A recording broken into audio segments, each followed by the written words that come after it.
Hey everybody, my name is Andrew Davis and you are watching Conversations in Pop Culture, brought to you by my sponsor, Mixum Printing, the smarter way to print.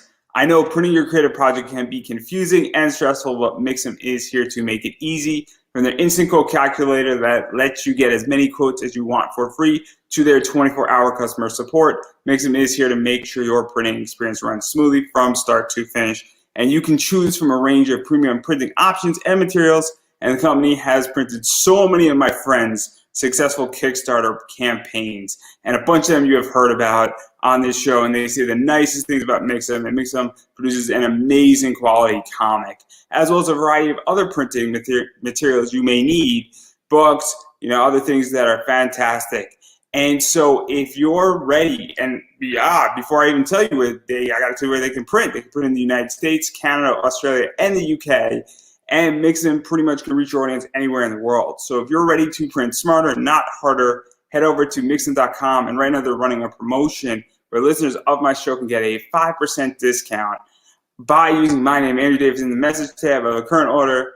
And that's 5% off your first order. So that is Mixam.com. Type my name, Andrew Davis, in the message tab of your current order to get 5% off. And every percentage point counts when you're printing things, especially when you're running a Kickstarter. So I have with me cosplayer Ko Play. So welcome to the show.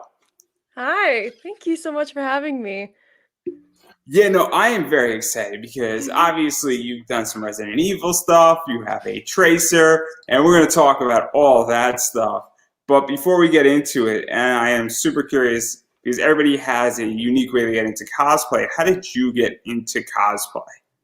So how I first got into it, I want to say it was like middle school. I saw my friends, they were like all dressed up and it's like, holy crap, like why are you wearing a wig? Why are you wearing this? And it's like, oh, it's this thing called cosplay. And I was like, okay, it's really cool. So I was like, as any kid would do, I'm like looking this up on the internet, being like, okay, what is this? And I see all these like awesome props, like awesome, beautiful costumes that people have like put together. I was like, whoa, this is really cool looking. And it just kind of tumbled from there and it just grew into this thing that I'm super passionate about and hopefully want to get into school for. So that's how that's all kind of started for me.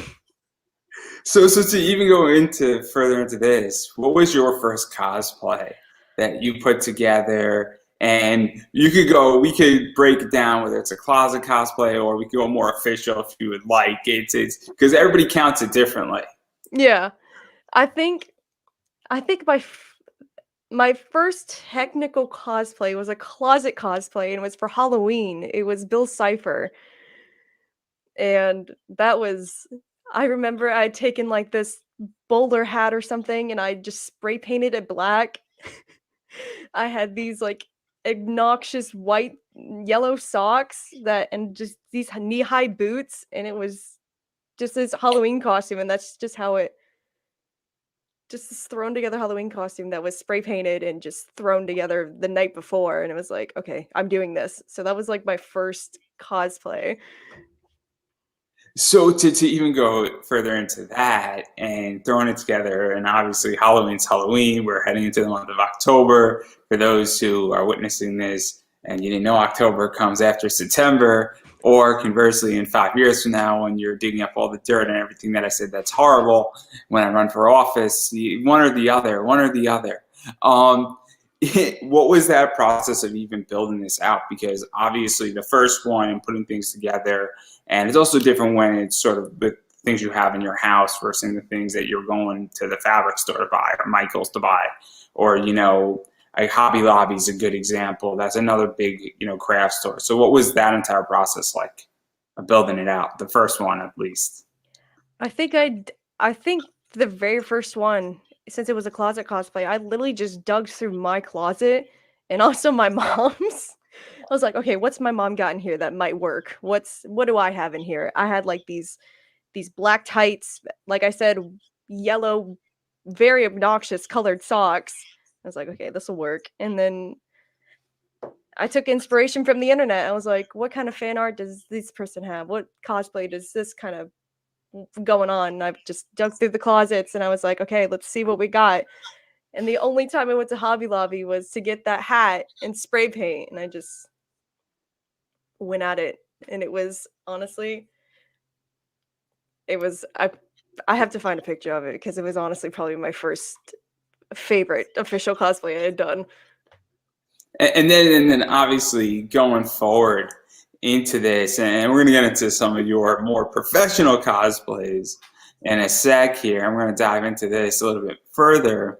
Um, but to talk inside baseball, so where do your ideas come from with your cosplays?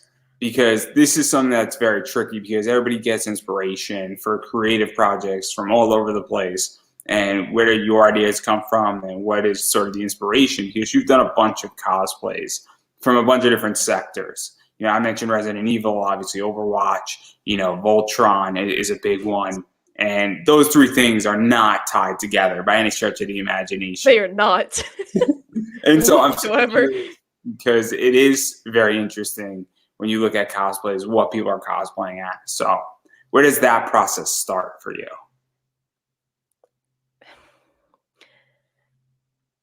I'm trying to figure out a way to word it. So usually before I'm like, I'm like, oh, I'm gonna cosplay this person. I would, if it's something I have to design, I would usually take the classic pen and paper and I would just kind of draw something out and be like, okay, let's see what this looks like, or let's see how long sleeves would look on this, or a hat, or accessories. And if it's like a show or a video game, I would normally be like, who kind of fits me the most? So that way I'm comfortable in the cosplay and I don't feel like I'm forcing myself to wear something that I'm just like, who is this? This is not something I enjoy. Like from Voltron, Pidge was my favorite character. She was this nerdy like misunderstood girl, and I was like, that's me. That's me in school like most of the time. So I'm like, I relate to this person so much. Or usually it's the design of the character, like To even go further into this, because obviously once you sort of have an idea for a cosplay and you're relating to that character, how do you then go map it out? Because where it gets, you know, do you sketch it out? Do you take references? Do you sort of just get a conceptual design? And how does that start? Because that's sort of the starting of the building process in a lot of ways. And I know everybody does it differently. I know people they just know how to do certain things and then they build out. If it's, you know, the main part is a torso piece, they build out that torso piece and then they build everything else out. Other people sketch out, and I know people who 3D design or do, you know, really bad 3D designing, for lack of a better word, just to get a concept of what it's going to look like. And so I'm super curious how you go about that, because it is very interesting. Because I'm not a cosplayer by any stretch of the imagination. I never designed anything.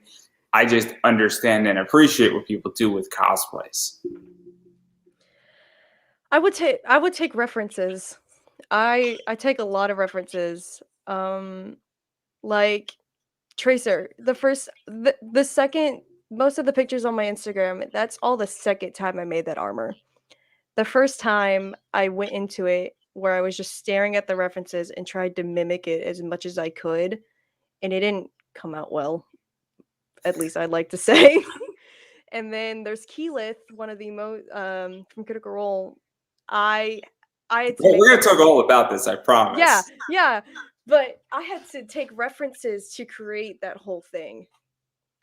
I had to like look at the comic books, the official art that they had put out, and I was like, okay, use this to create this in real life. And it was a very interesting and I don't want to say stressful, but it was a little stressful process because I was on a time crunch.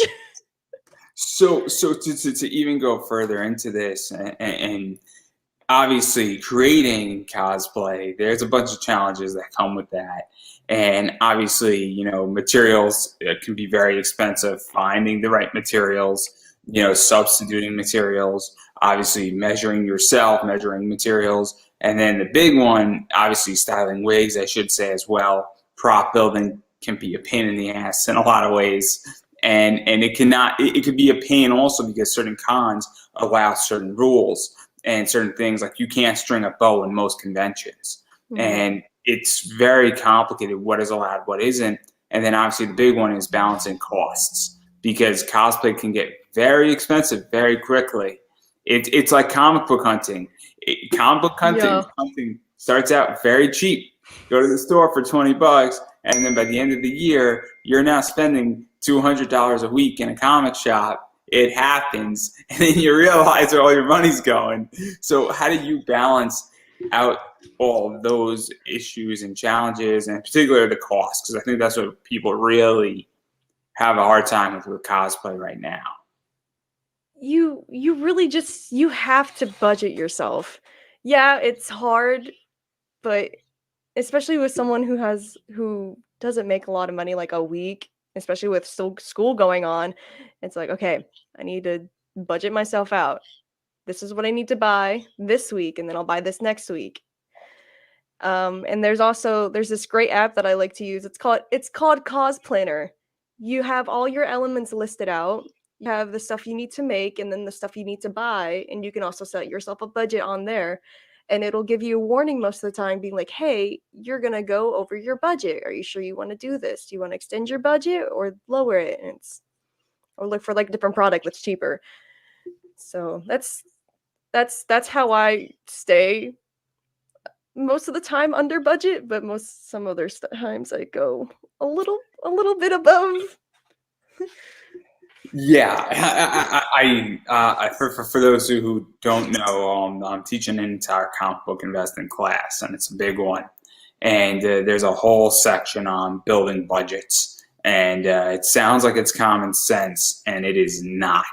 Building budgets is complicated. Understanding budgets, understanding how to cash flow a budget, and I go through all of that, and it's my favorite topic. I love money. I love everything about money. I love the entire, and then I understand a good chunk of the economy, and it is fascinating when you really get into all of it. So, but budgeting is such a skill set that people don't have, and it's crazy. So it really is. And then I know, because making like $100 stretch is insane. Especially, if COVID taught everybody one thing, at least the smart people out of COVID, people learned how to stretch $100 into about $200 if you were really good at it. If you were really good, not physically. Don't start stretching money, because you'll rip and it'll be very bad. Don't rip your money. You kind of need that stuff. So I would. But I digress, because I definitely want to get into the cosplay stuff and the things that you have done. And obviously, I'm a huge anime fan. And so we're going to start with Pidge from Voltron. And I think you didn't do old school Voltron. You did Netflix Voltron, which is fine. It's all right. I'm old school anime. I go back to the 50s. And then we go all the way back up. And then I'm a Tezuka, super fan. But anyhow, how did this cosplay come about? Because obviously Pidge is very popular. People love Voltron. Voltron on Netflix is one of those shows that sort of, I guess, started an anime vibe with Voltron, with Netflix. Wow, Voltron's the anime. It's been a long day. So what's the inspiration, though? Because I'm super curious as an anime fan. The inspiration was like, oh my gosh, I relate to her like so much. She's like this super nerdy, loves computer girl who is like, oh my gosh. I instantly fell in love with Pidge when I first started watching the show, because of like all of like the snarky remarks she would make to the other paladins.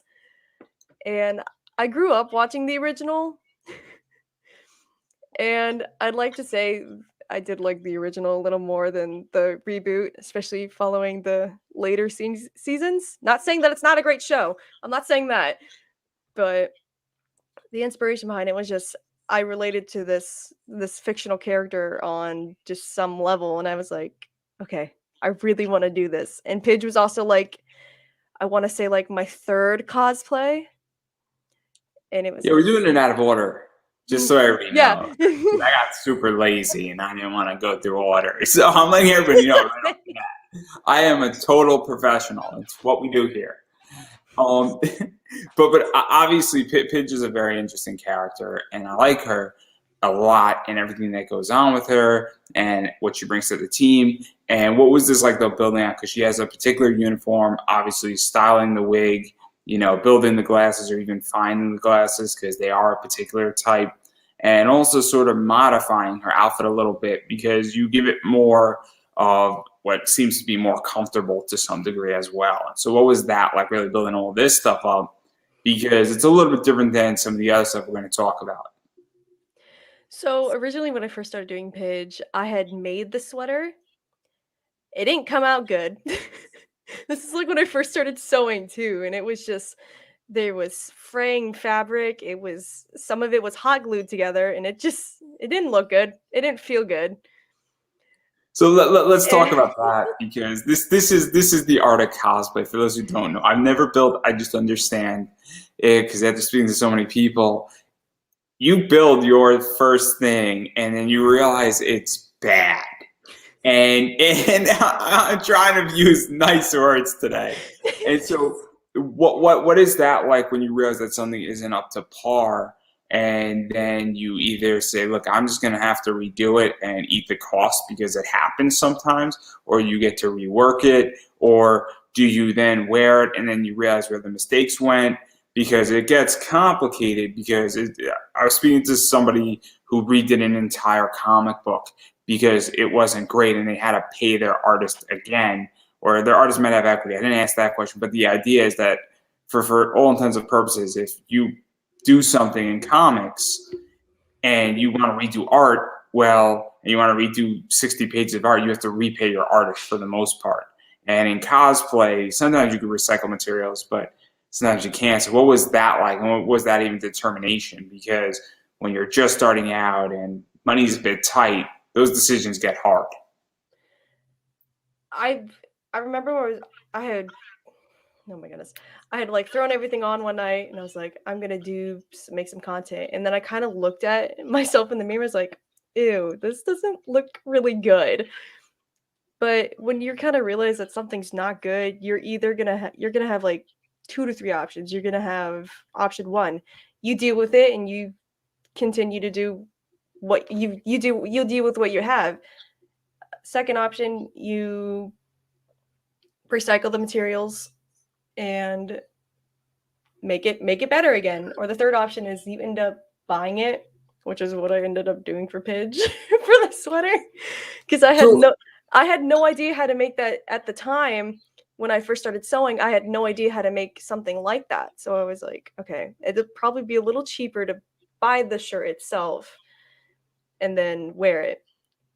But So I to even talk about that, because there's a whole debate now in cosplay, yeah. where it's people say, "Oh, the craftsmanship versus putting a cosplay together," but there's an art to putting something together in a lot of ways. So taking a bunch of parts and then saying, "Look, I am bad at this, but I can embody this character and I can wear it better than anybody else can."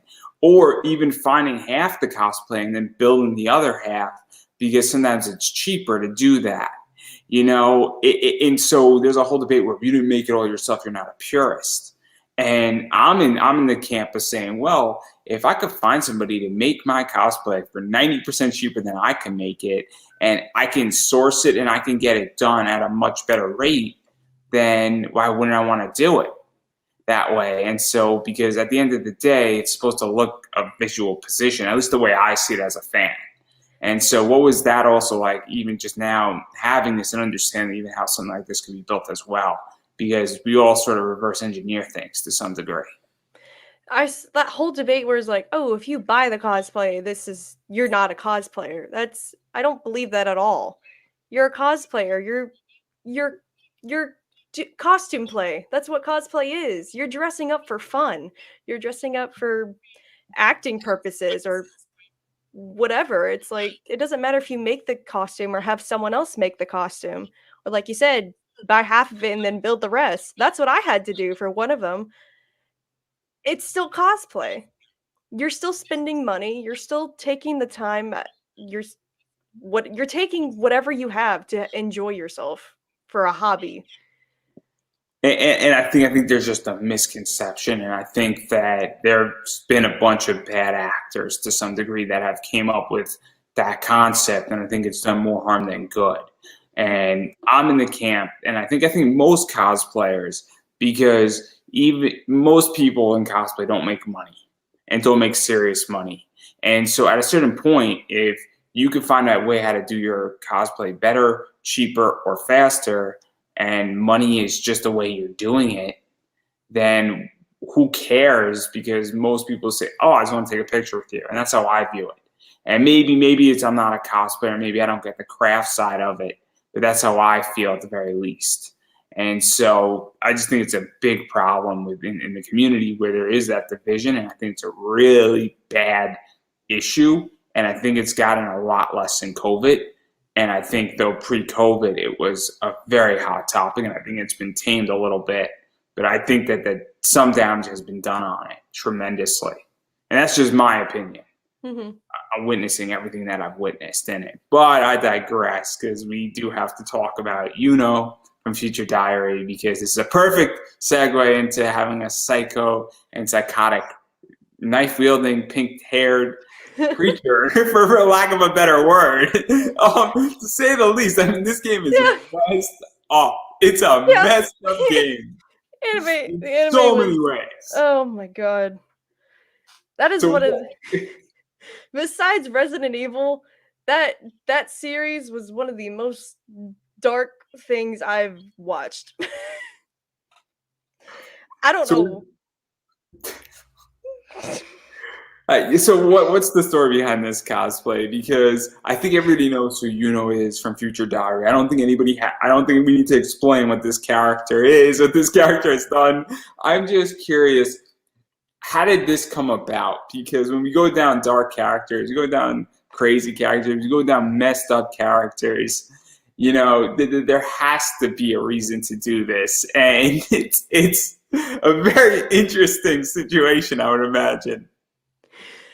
I honestly can't tell you the reason why I started cosplaying her. I think it was literally just because, oh, she's a psycho who has pink hair. And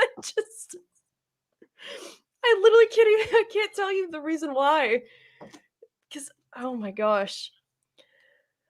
I think that might actually have been the reason. Oh, she's this really cute psycho who is murdering people for somebody she loves.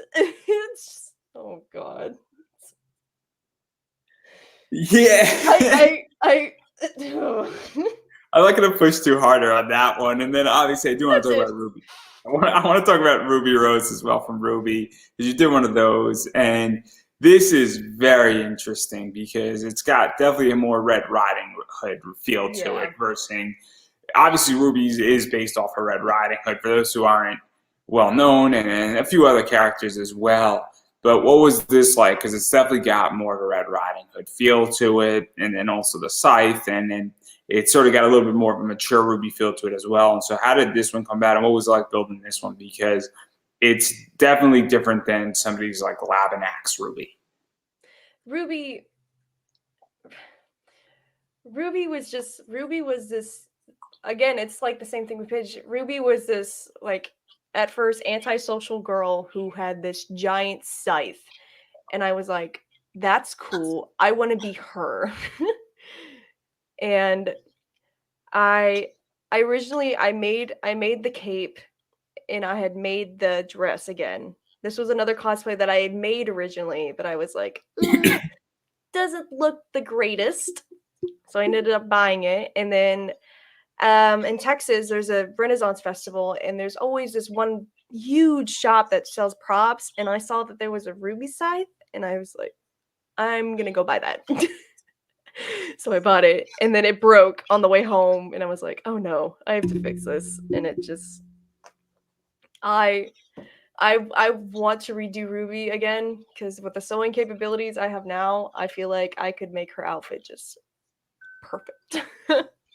And so to even talk about that and buying it, and also just understanding how, because I'm going to ask a question and it's going to come off not necessarily correctly, but knowing your body type when buying a cosplay is beyond important in this sense. And so, what is that like figuring that out? Because obviously, do you buy a cosplay and then do you make alterations to it, or do you just buy something that is perfect for where you're at, and then that's sort of what you're doing? So, how does that all work? Because as I stated, it's an art in a lot of ways, and I think people don't understand that it's not the easiest thing because sometimes you have to buy a certain size and then alter it down, especially if you're going to add things or modify it as well. But so that's I'm kind of in for my body type, I'm in that middle area where it's like a small or a medium, or like sometimes a small will even be too big, and I'm like, okay, this is strange. So I would have to go in and alter it. I'd have to take in the waistline a little bit, or do some fold, do some not drafts, darts, which is where you kind of make one section of a piece of fabric tighter to where it would form fit. And I had to do that for Ruby, like in the back. The zipper had come when I bought the outfit, the zipper was like completely broken. So I had to take out the zipper and I had to just re-sew it all back in. And it was like, even if you buy something, it might not come in right and you'll have to alter it yourself or get somebody to alter it, or just make sure that you get the right size and you take your measurements. I had a custom cosplay built for me, Mhm. and I measured myself appropriately, and it worked very nicely until I became a lot bigger, and other muscles was added on to me, and all sorts of fun stuff. And also, I got slightly taller, and things happened. And I don't cosplay that character anymore because it's just not my jam anymore. Mhm. But it's so important to alter and make sure you measure yourself appropriately because it is a big deal when it doesn't It's work.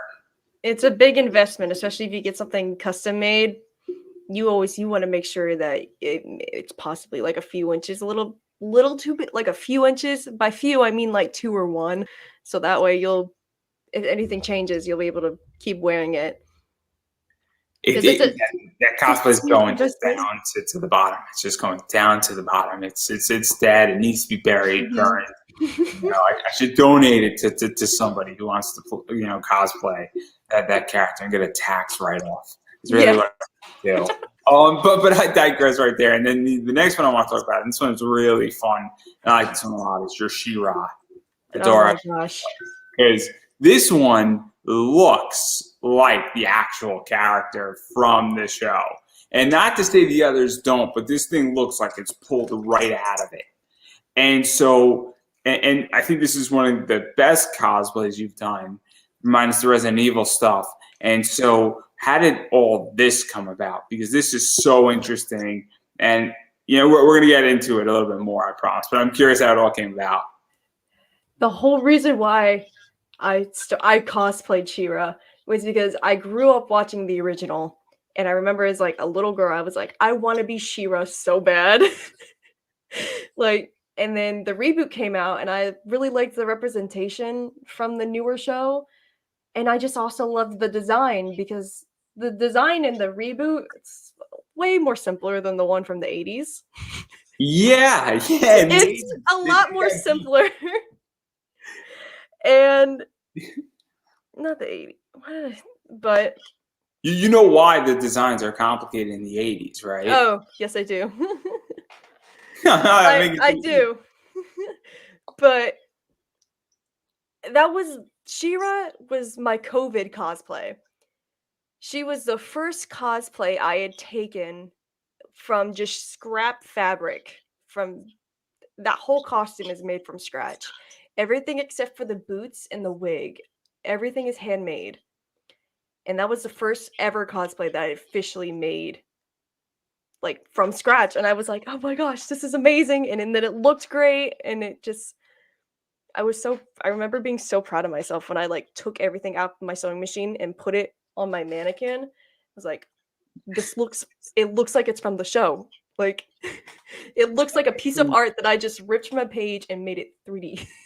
And so, what was that like? Really building out like the gauntlets and the headpiece and the boots and even, her skirt and it pleating a little bit, I guess is the right word, and all that stuff, because it is a lot of little nice tricks. And obviously, boot building and gauntlet building and headdress building is a whole bunch of different skill sets that are extremely different from sewing. I think this was your first time doing anything remotely like that. And so, what was that experience like for you, and even building that out, or getting it, or even under like buying components of it, or commissioning things out? So I'm not too sure how what you built, what you didn't build, what you made, and all that stuff. Because again, piecing together cosplays works immensely. At first, since this was my like COVID project, I did get a little help with tutorials. Great great sources. Really, I really recommend tutorials as well, especially if you're newer to everything, especially sewing and foam working. But I use those, and those tutorials also helped me budget like all the fabrics and stuff. Like the fabrics I use, it's all stretchy spandex, especially for like the shoulder pieces. And that stuff is not cheap at all. So I used a lot of the tutorials that I saw, like Shira costumes. It's like I gotta budget this. Okay, I'm gonna go to this website and buy it from there. Or oh, this Joann's is having a sale on this certain fabric. I'm gonna go get the fabric because that's what the one I need. And And to even talk about that, so when you're even budgeting and you're looking to go buy cosplays, because I know some people do this, is that they know that they have a game plan for at least 4 or 5 cosplays for the year. And they go out and they say, look, I know that I'm going to need some of this material, and they buy it in bulk. mhm. And they'll sort of, I don't want to say go in debt, but they'll go spend more than not that they have, but their reserves, knowing they're going to use it later on. And when sales happen and things like that, is that something you do, or is it that you're just building cosplays by cosplay? Because obviously, as we stated, it gets expensive very quickly. And if you get something for 20% off, every percentage point matters. Usually, since I'm busy throughout the year a lot, I don't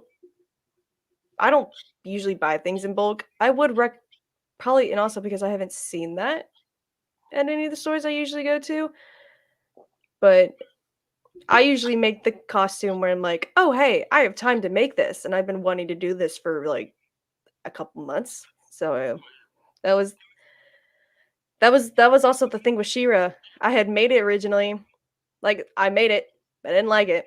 I remade it again, and it was oh my gosh. It sounds like you got a good time with It it. was the first one. I can't even. And then let's talk about the sword too, because the sword looks like it's straight out of an Adventure Time. I'm not gonna lie, like even you see it, it looks like it's an anime Adventure Time sword that really comes out of She-Ra, comes out of the entire Masters of the Universe world that sort of She-Ra's in a lot of ways, and sort of the '80s. Even though it's the reboot, it's definitely got that vibe to it, where it's not an earth sword, for lack of a better word. So what was that like, building that thing out? Because it's a interesting weapon, to say the least. The pattern for the sword, because again, this was the first big prop I made. It wanted me to do like carve into foam. So what the sword is, it's 2 layers of EVA foam that sandwiched a wooden dowel. So the sword has like support and it's not flimsy and broken looking. And to get those like crevices on the bevel of the sword, they wanted to carve into it. And I was like, I can't carve. I don't know how to do that. So what I did, I took foam clay, laid it out over the top of it, and I sculpted it. And it came out just looking awesome. I'm the not e- the that gold part, that the sword, that's like my favorite part. Not even the blade itself, which was a complete mess. It was it was so much fun making that sword, and especially since it was the first time making a prop like that. It was, And then obviously foam clay is sort of a new product that and has come. it is a blessing. It is a foam clay. If you've got cracks like in your armor that you've made or cracks in your props, you just take some of that stuff, put some water on your thumb, just smooth it out, and it's all filled in. You don't have to worry about it. No messy glue, no messy fillings. It's just a blessing. If I get the chance, I'm buying foam clay in bulk. I don't care how big the bulk is, I'm buying it. I mean, I don't know anything about foam clay. I learned about that on Monday. This is how new I am to everything that's going on. So this is something where I know nothing about. So if you hit me up about questions about foam clay, everybody, it's not going to be a good answer. I'll redirect you to somebody else like immediately. Like it's bad. I also learned you could apparently sand down foam. There's other foam. It's I went a whole discussion. We had like a 30-minute discussion with the person I interviewed on Monday about foam. Most interesting cosplay conversation I've ever had. I didn't know there was so much information about it out there. It's an art in of itself. And how do you feel this was received? Because I don't know if you've brought this to a con yet, because obviously COVID is a very, very complicated entity to deal with, and cons have been shut down for a while now, and now a bunch of them are coming back. But have you brought it to a con? Because the internet has been sort of, highlighting it a little bit. But the internet's the internet, and it's not exactly fan-to-fan reaction. I did take She-Ra to a con. Back in, I want to say July, I wore her to Delta H Con, which is like a smaller con here in Houston, and the amount of reactions I got from it, it was so fulfilling. It was amazing. Especially since it was something that I made myself. I was like, "Oh my gosh, people actually like this. People actually like how I look right now. Oh my gosh. I don't know how to respond to this." And what is that like? Because obviously when you bring something and then something is hot, and obviously I think this applies to all your cosplays to some degree, and people are like, "Oh, that's awesome," and "Oh man, I've never seen that before," and you're getting that because feedback is important, I feel, in everything that's done. And when people shoot me messages about my podcast or other things that that I've done, it's the idea that I know I'm either on the right track or I'm not on the right track, and I got to sort of retool something. And so, what was that entire thing like for you in figuring out saying, "Oh, if people really are responding well to this, I must have hit the mark here," in a lot of ways. Whenever people are like, "Oh my gosh, you look amazing," or "Wow, I've never seen this." Whenever you get remarks like that when you're in costume, it makes you feel like $1,000,000. It makes you, especially if you're someone who's like ever suffered from like low self-esteem, like low self-image, it it fulfills you.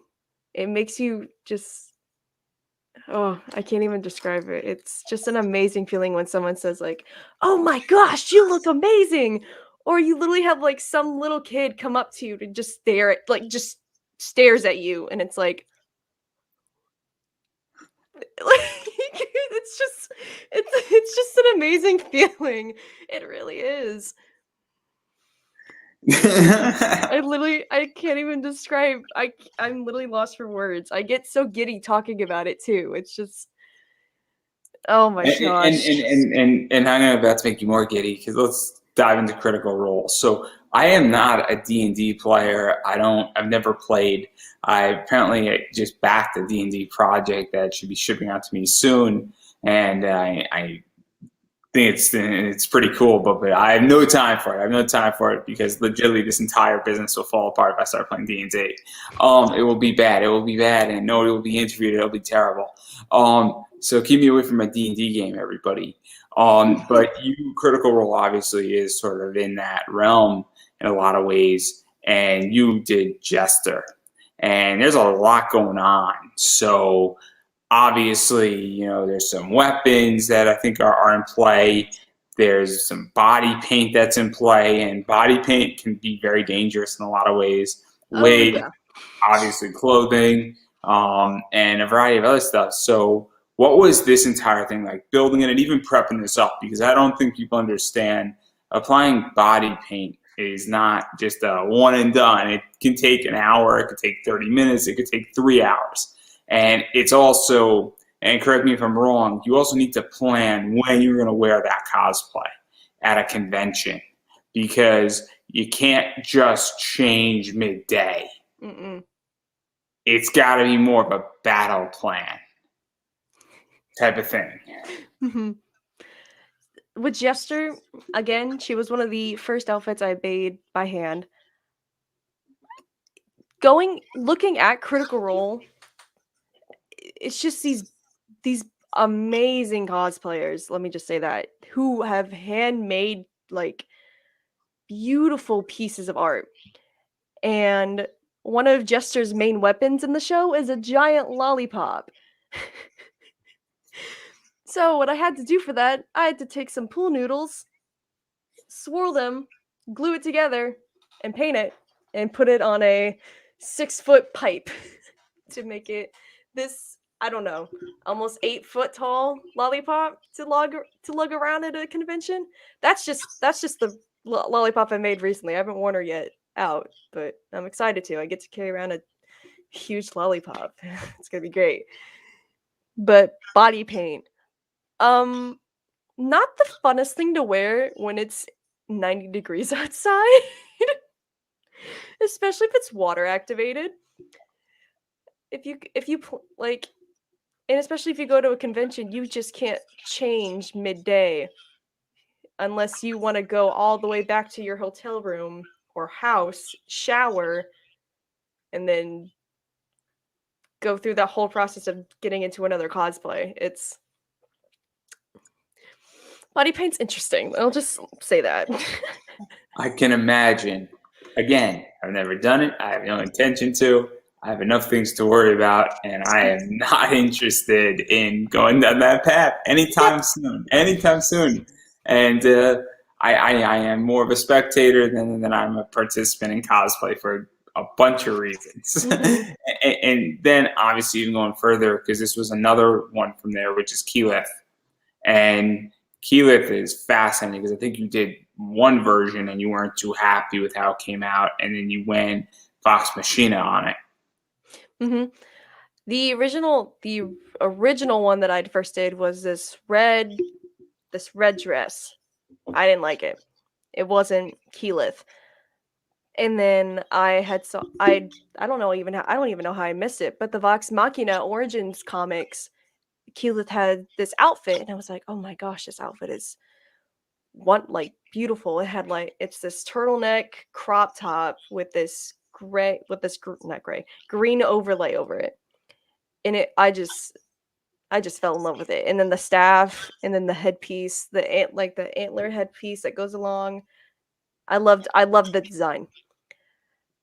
Now making the cosplay, that was interesting. Since it's such a custom looking outfit, there was no turtleneck top that had triangles stuck cut out at the top. So I had to make the pattern myself. I had to take saran wrap, wrap it around my chest, masking tape, duct tape, and draw, on one half at least, draw out what I needed to cut out, and then mirror that to, again, get the other side. That was... So to even talk about this, because obviously people use patterns, people build things custom, things don't get custom done sometimes, or you don't have a pattern to work off of. And what is that like when you're buying a pattern versus not buying a pattern and all that stuff? Because it's very interesting, that realm of cosplay, and people make a lot of money in the cosplay community by selling patterns and selling files and a variety of other things. And obviously when you get into things that, use patterns, it's a little bit different than the next 3 cosplays we're going to talk about, or possibly 4, which don't use patterns. I think, that we're going to talk about, obviously, Tracer and the Resident Evil stuff is not really pattern oriented. But what is that even like, finding patterns too? Because there's a bunch of people who have a bunch of different versions of patterns of characters, and some of them are easier to use than others as well. with especially if there's usually I go to Etsy. I try to find the specific character pattern for the specific outfit like I'm working on. Um, but other times you can't find that. So you would have to take an existing pattern from either a creator or even a crafting store, and you would have to modify it, which is something I did have to do for who? I think it was for Jester. That's who it was for. And yeah, but it's you have to Sounds have, like a good time. it's fun. It's super fun. Technically, I sold a pattern once. It was in Cosplay magazine, and they threw in as a bonus. And I sold it for like $8, which basically paid for like 2/3 of Cosplay magazine on eBay. And I was thrilled because I was happy to read my magazine for cheaper. And the pattern wasn't serving me anything. And the person who got it was thrilled because they got it relatively cheap and they needed it. And I didn't understand what it was used for. I don't know what it's used for. And if I opened it up, it would have been useless to me. So it benefited somebody. And I was like, cool, this is great. So obviously that's how I view it, is that if I get a pattern, I'm happy to sell it to somebody, and I'll sell it to you for cheaper than everybody else in the marketplace. Yep. Because it doesn't benefit me in any which way, and any money's better than no money. And also with these cosplays, you took a bunch of photos out in the woods. I did. So I've done my homework. I scrolled through your Instagram. Now, I don't remember everything I saw on your Instagram, but I scrolled through it. And there was a lot of stuff going on, a lot of people from Critical Role, a lot of other stuff from Critical Role was up there also. You did like a 360 spin that you were part of, I think, as well. And so what is that like to be in a community that does have a lot of people doing these characters and engaging, and it's very rich, both from the comics, and I think Critical Role has Pop Funkos, and I think it's a show, and some other stuff that's going on with it. And so what is that like to know there's a big community there, and it's a very niche community from my understanding, and a very tight community? The Critical Role community, from my experience, obviously, yes, there will be a couple bad apples in every community, like no matter what it is, but most of the Critical Role community are just these super nerdy, very sweet people who are like willing to help one another to create cosplays or create content. Like, it's to be in a community that like people have so much devotion towards, not just toward like a show, but toward like other people showing like being willing to help somebody. It's just it's great. I love being in this community so much. And especially when you make like such great friends, it's you feel like to some extent you've made like a second family. And that's how I feel with most of the people in that 360 video you were talking about. I like to consider them my second family because they're just such amazing people, and I'm so happy I met them. No. I enjoy that. I thought it was a very cool concept and thing that was out there. I thought it was super interesting. And again, I'm not big into Critical Role. I don't think I know very little about it. And it's just like, it's hard for me to get into stuff. But the next thing that I'm into is actually Overwatch. I used to be a big Overwatch player. I'm taking a long hiatus from playing video games. And I know you did sort of a basic diva, and then you did a really interesting Tracer. And what's the story behind the Tracer? Because obviously Tracer's jacket, you got the guns, goggles, hair, and all that stuff. And I think I used the image for the graphics that I put up. So what's the story behind Tracer? Because obviously, and I am a bad Tracer. I am the worst Tracer. And I don't know how to use Tracer. I know how to kill Tracer. I don't know how to use Tracer. So it's not that hard. If you're Farah, it's really not that hard to kill Tracer. I am a Mercy main. I don't know how to play Tracer either, and I can't do anything as Mercy. I am a support character. I can't kill anybody. The Coca-Cola variants for Tracer for Free Comic Book Day, and they're phenomenal. And I like Tracer as a character. Oh yes. I I love Tracer's like personality. Like she's so bubbly, she's so giggly, and it's just she's a really positive character that I really enjoy. I loved her like the London Calling comics that came out. I loved that story, that lore for Tracer. And the Tracer's cosplay, it was one of the cosplays I half bought and half made. So the jacket and the leggings I bought the leggings from a creator and I bought the jacket off eBay from somebody, I don't know. But the the accelerator, like I said, most of the pictures on my Instagram, those pictures are the second one that I made. Because again, first one I didn't like it. It's made out of hot glue. Don't recommend using hot glue on EVA foam. Doesn't work, doesn't come out well. But the chrono accelerator, I had this huge pattern that was like little bits and pieces, basically a puzzle. I'm staring at reference photos, trying to think, okay, how am I going to do this? Where does this piece go? Where does this go? And it all slowly just came to what it looks like now. And I think my favorite thing about the accelerator is the lights.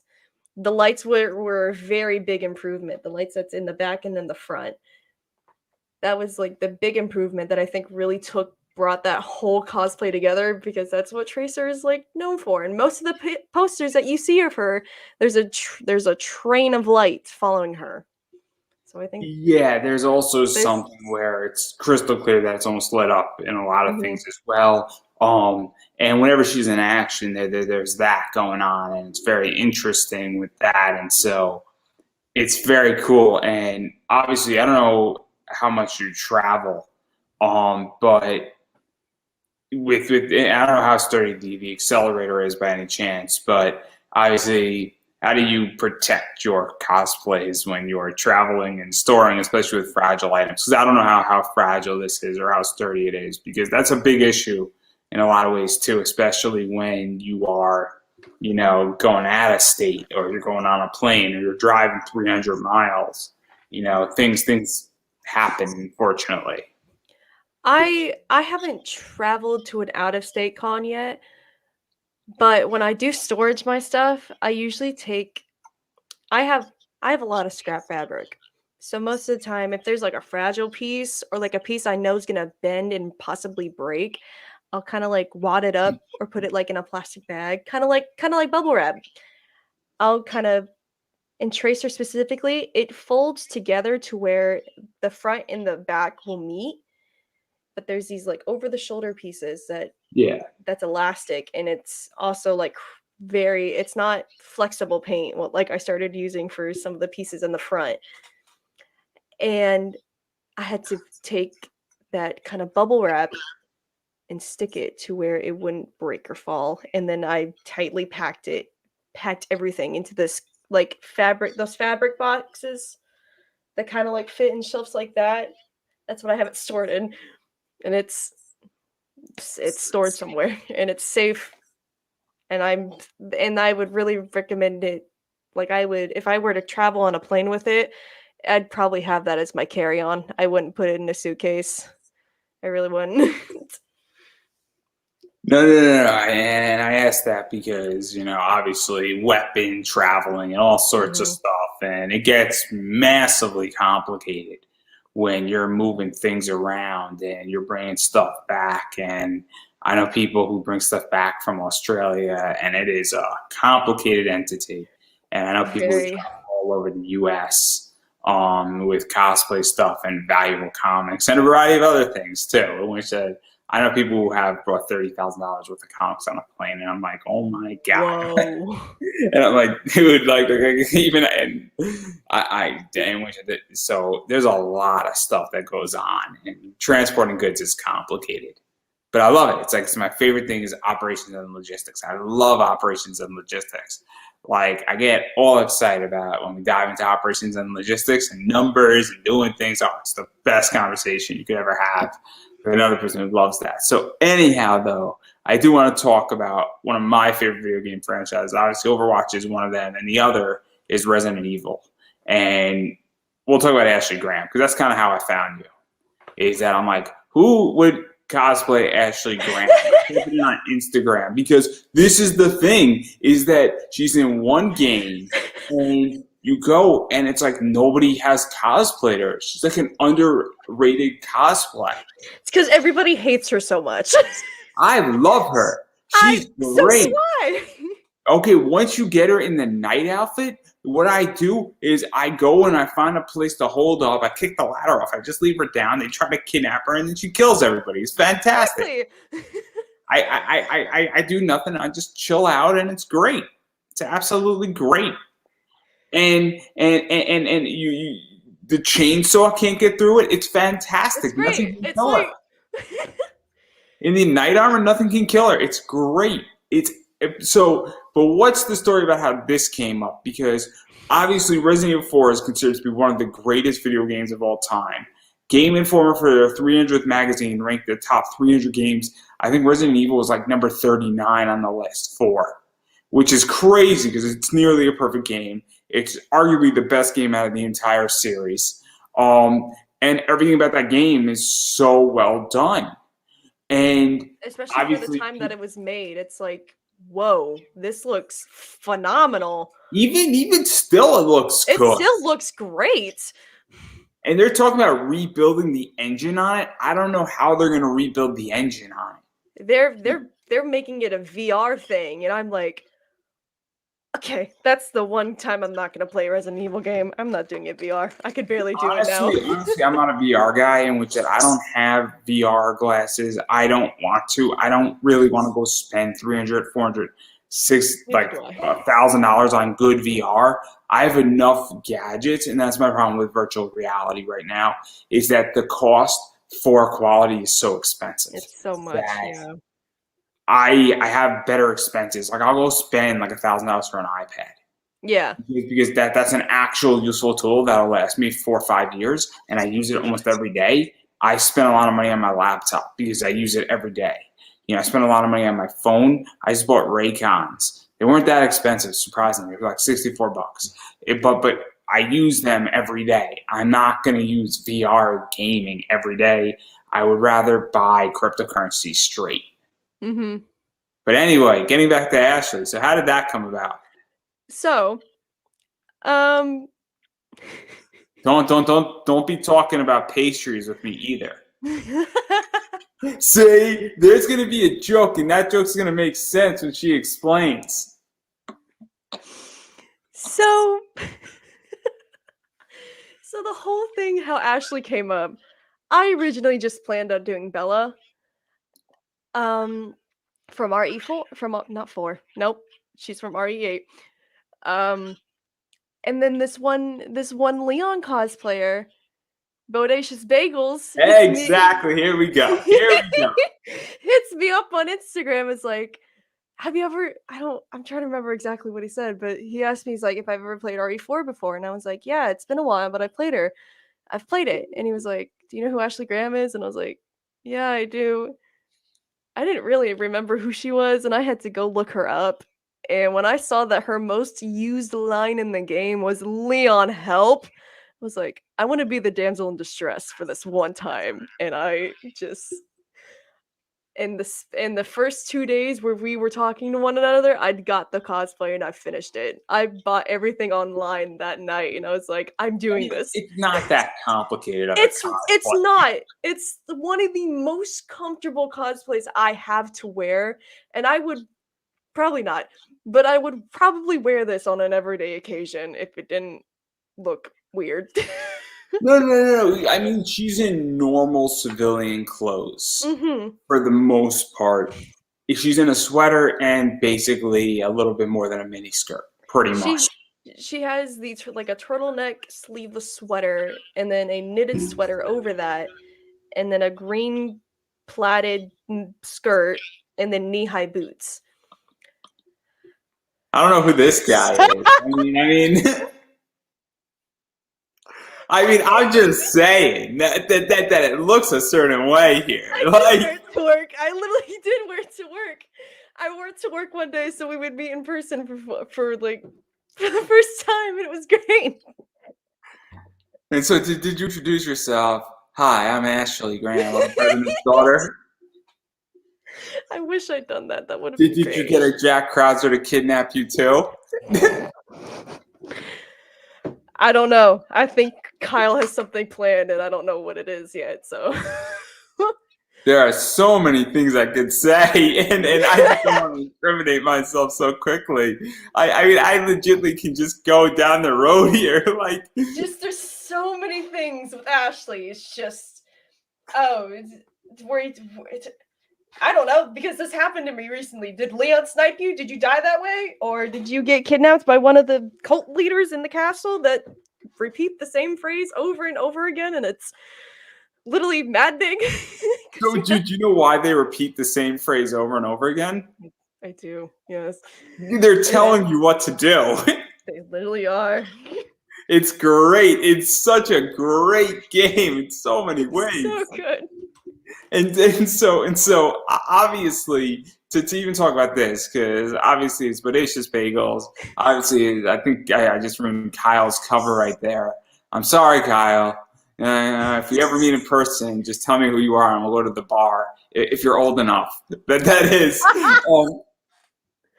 I don't know. I mean, I'm 28, so unless you have a fake ID, I mean, if it says Leon, I'm totally cool with that too. That'll be the greatest bar story ever. I'll go as Hunk, you can go as Kennedy, and we'll have a good time. It's mercenaries all over. Perfect. It's perfect. This is so. Hey, I got a custom TMP, so I don't know what you. But let's be realistic. Hunk in his custom TMP is savage, and in Hunk's P9 is an awesome weapon. But I digress right there. I'm a big mercenaries fan. What can I say?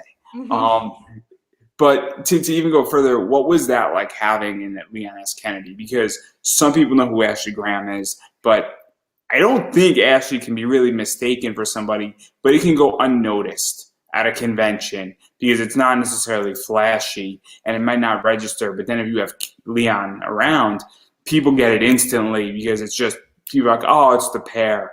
And so what was that like? And what is that like on Instagram? Even though you tell people certain things on Instagram, certain things don't register sometimes. I've not worn Ashley to a convention yet, but I do plan it. I definitely plan on it at the end of November. I would really like to talk right now. At the end of October, there's a convention that me and Kyle are planning to go to. I'm gonna go as Ashley, and he's gonna go as Leon. I don't. Maybe Ashley might get recognized without Kyle being there. I'm not completely sure. No, it's a good question because I've never seen an Ashley Graham at a con. Neither have I, and I've gone to conventions since 2018. Obviously, I mean it makes sense. I mean, it's an older game. People are moving on to newer stuff. I mean, at that point, I think Resident Evil 7 came out. No, yes, it did. So people were like moving on to the Resident Evil thing, and I haven't seen an Ashley. So I mean, I've been doing cons for 10 years, and I've never seen an Ashley. And even 2000, when I was going, I've been a fan going to cons since like 2007. And I've never seen an Ashley at a convention. And that's why it's so interesting. That's kind of part of why I wanted to talk to you in particular is because I've never seen this. And this game is known as, one of the top Resident Evil games out there. And everybody knows the game. Everybody knows who Ashley is. Not everybody knows who, not everybody knows who Barry Burden is. And that everybody knows who Jill is, everybody knows who Chris is, but there is a bunch of characters people don't know. And then obviously talking about newer games with Resident Evil, obviously Resident Evil 8, I haven't played it yet. I don't know if I'm going to. It honestly doesn't appeal to me. It really doesn't appeal to me.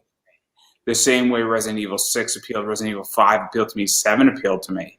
8 doesn't. And obviously you pay Bella. and I don't know how to say that name. It's like Creek or something. Dimitrescu. There's no U at the end. It's such a weird name. I'm It's not I gonna. believe it's Romanian. I want to say that, I but don't know what it is. I thought it was like Italian. Like it is confusing to me. And I'm on Wikipedia and there's like a name pronunciation thing with it.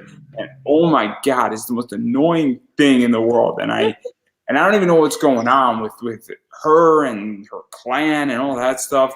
And all I know is that Bella dies in a very interesting way. And it's like Nemesis, and you don't even get to kill her.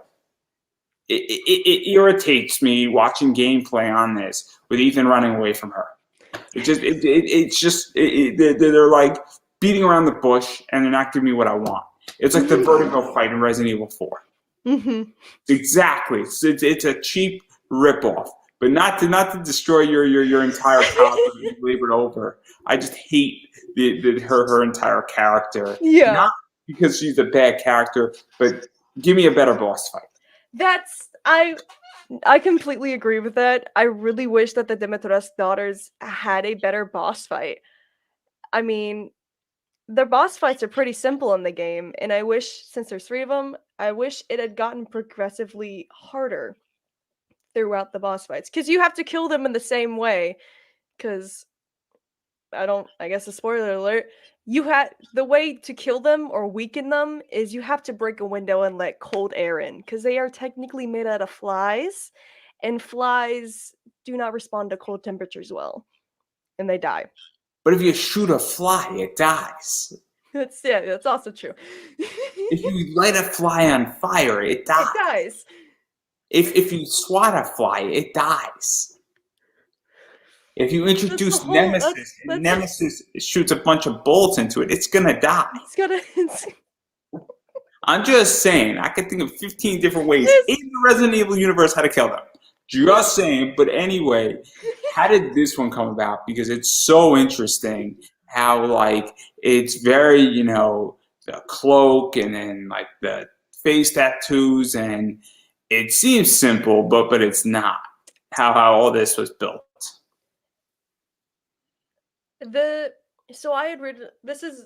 I wanted to wear this to a con that was in July. I didn't have the time to make the dress, but I made alterations to it. Like, I'm getting more realistic accessories that are on her, like her chest pieces and her actual necklace. I'm getting that remade. I'm commissioning someone to make that more game accurate. In the game, she has like this huge lace cloak, and I honestly really like it, and I really liked it. And so I took this black laced tablecloth, and I made it look like what it looks like in the game, and I loved it. The makeup is probably my favorite part of the costume, because usually most of the characters I do are relatively normal looking and don't have blood covering half of their face. But what I've had to do with the blood, because it has to look like spatter, because she's, I guess, like a vampire. She eats people. She drinks blood. The way I do it, I take a toothbrush, I dip it in fake blood, and most of the time I just kind of flick it. Just flick it onto, it's also like a really easy painting technique to do stars and galaxies and stuff. I learned that. And then the face tattoo, originally I had to draw it on, which was very hard because it's on your forehead, and usually your hand is right here in front of your face, and you can't see the mirror in front of you. You can't see what you're doing with your hand right here. So I recently bought from an artist. I bought temporary tattoos, which put the makeup together. It's game accurate. It's beautifully made.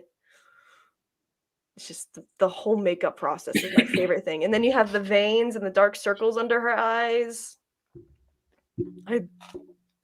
One of my favorite recent cosplays I've done. It really is. So how was it received? Because it's very interesting, and obviously, Resident Evil 8 did very well for Capcom.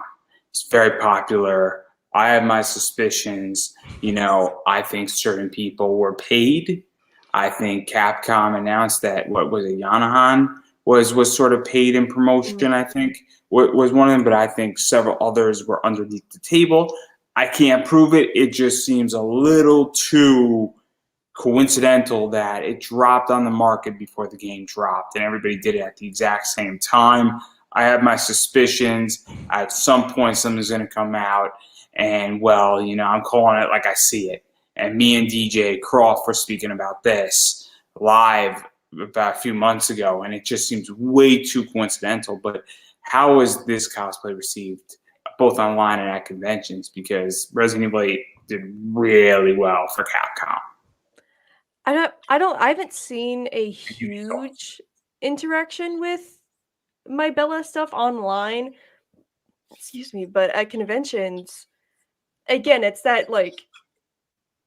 moment where people are like, "Oh my gosh, you look exactly like the character. Oh my gosh, you look absolutely terrifying and great at the same time."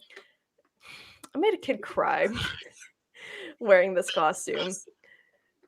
And that was I think that's the most memorable interaction with somebody I've had, because I've never made a kid cry before. But she's so scary looking. This kid just looked at me and just started crying, and I just felt so bad. That's kind of funny, and I think that's hilarious. It is.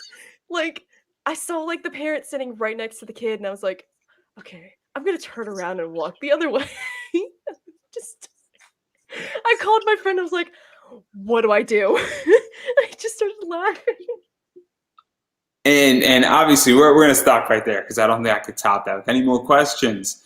But I am curious, and what do you think cons are going? With everything that's happened, and I know we're making a real hard shift here from making kids cry to we're talking about cons. But somebody's going to shoot me, and my parents are going to shoot me in my house if I don't end this soon. I know it. So this is I'm going to get yelled at so they can walk my dog. Their dog, but she runs the house. Mm-hmm. It's just the way it works. She's the princess, and we will get to live here. Yeah, I totally understand that. The King Charles Cavalier Spaniel. She weighs 18 pounds, and she runs the house. It's her. It's horrific, and she runs the house. We're going to leave it at that. Yeah. It's her house. We pay for it. She lives here. But where do you think cons are going? Because obviously things are chaotic in the U.S. They're chaotic in the world. I had somebody on from Australia last night. They're in their 7th lockdown. Basically, you can go play, go back in, go play, go back in, go play, get enough things for the liquor store for the next 6 months, then go back home and you're locked down again. And that's how Australia has been for pretty much the start of COVID. They got to play out for about 2 weeks to go to the liquor store and then come back. Is pretty much what's the last lockdown in Australia looks like. So where do you think cons are going in the U.S. now that I've explained Australia to everybody in the room? I can't really say for other states because I haven't experienced what cons are like in the other states. You're in Texas. I'm in Texas, yes. You're in Texas, which is a very fun place to be. Yep. I love Texas. Don't get me wrong. But with the way everything is going right now, people with the mandate in Texas, oh, you're not required to wear a mask, whatever. People are either going to wear a mask, people are not. People are going to get vaccinated, people are not. It's just, I can't really say anything about that. And I still think that either cons are going to continue to go on or they're going to shut down because they feel as though, okay, this looks bad. We're not going to do it. What's going to happen, and I think it's going to be crystal clear, is that New York Comic Con is happening in 9 days or so, I think. And that's going to be a real test, I feel, about how big cons are going to operate. Because if it's not profitable for vendors to be there, that's going to be a shift. If people don't have the best experience, that's going to be a shift. If not enough money's made to justify a position, that's going to be a shift. If there's an outbreak, that's going to be a shift. If there's not an outbreak, that's going to be a shift. So I think New York Comic Con is going to be a very much trial by experience. And I also think that some people are saying with like having bars between celebrities, and now you take a picture and it's not really, you can't touch a celebrity, and it's getting weird. And I think that there's a lot of things that just can't be solved until this is taken care of. And until we figure out a better way how to deal with COVID, get rid of it, get stronger vaccinations, get smarter, get herd immunity. I don't know what the answer is. I'm not a scientist, but clearly there are problems, I feel, in this. And that's why I'm sending things out till things are more solvable. Because to be honest, if I'm going to go spend $3,000 at a con, I want to be able to touch the celebrity. Yeah. Like, I would want to stand next to the celebrity that I paid to come see, and I don't want a pay for bar a and a picture. glass panel between us. I'm not paying for that. Mm-mm. And if I'm paying for it, there has to be a discount. Exactly. Yeah. And a significant one that moves the needle. But that's just how I feel. So on that note, I do want to give you an opportunity to self-promote. So where can people bother you on Instagram, find you on Instagram, check you out, support you, because obviously that's big. Follow you on Twitter. Facebook pages are big. I don't know your Facebook page, so when I tag you on Facebook, that's going to be a big one. And I think I'm going to miss your Claire Redfield, but we don't like Claire, so it's all right. Most of my handles are Ko Play. On Twitter, it's Ko Play 4. I don't know why there's a random number, but there's a number. And then on Facebook, it's Ko Play Studios, along with YouTube as well, which I plan on posting a lot of stuff on YouTube soon. So if you would like to go see what's coming up, go subscribe. And I've been saying this, and I'm going to continue to say it. You have to support indie. What that means is that you're not Marvel, you're not DC, you're not a top cosplayer, and so the best way how to support indie people is obviously Patreons, buy me coffees when they create them. PayPal donation links are a big one. I understand Gumroad, with prints and then print on demand stuff. That's a big one. So obviously financial support is one of those things that's big, and obviously you're going to get to that stage at some point. And more importantly, though, follow people on Instagram, like their posts, share their posts, follow people on Twitter. Check out when they have Facebook pages, or they're on Twitch or their YouTube, and subscribe and actually watch their videos and leave comments. Like their videos. If you don't want to leave a comment, just give it a thumbs up. It goes a long way. It really does, especially for I'd like to consider myself a smaller cosplayer. It really helps getting us just out there and recognized, because obviously there are other people doing this for years and they've got this huge following, and then all the smaller people don't usually get recognized. So it's always appreciated for a share, and a comment. So do it. And then obviously, and I add on to this further, where I have Buy Me a Coffee. I'm an indie content creator. I have a sponsor, and while they cover a lot of stuff, running a podcast and running any indie project is not cheap, and it does require a lot of time, effort, materials. I do like coffee. I do drink a lot of Monsters, and I like to afford that stuff. So, seriously, Buy Me a Coffee basically buys me a Frappuccino every week, which is funny because Buy Me a Coffee is like Patreon, and I buy coffee with Buy Me a Coffee. But anyhow, that's not the point here. That's not the point here. But again, it goes back to the idea that you have to support indie content creators. And the best way to do it, first and foremost, is economically, because it does matter. And then more importantly, just as important, I should say, is also social media, because I get that everybody is in different economic brackets and not everybody has $5, $10, or $100 to spare. But Twitter, Instagram, Facebook, they're all free. YouTube's free.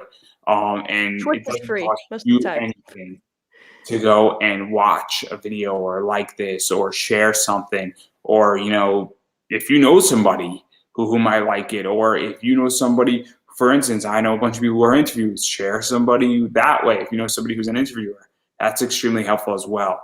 So on that note, I'm going to give you the final word. Thank you guys. Thank you for having me. Go follow me. I think that's a wrap. Woo!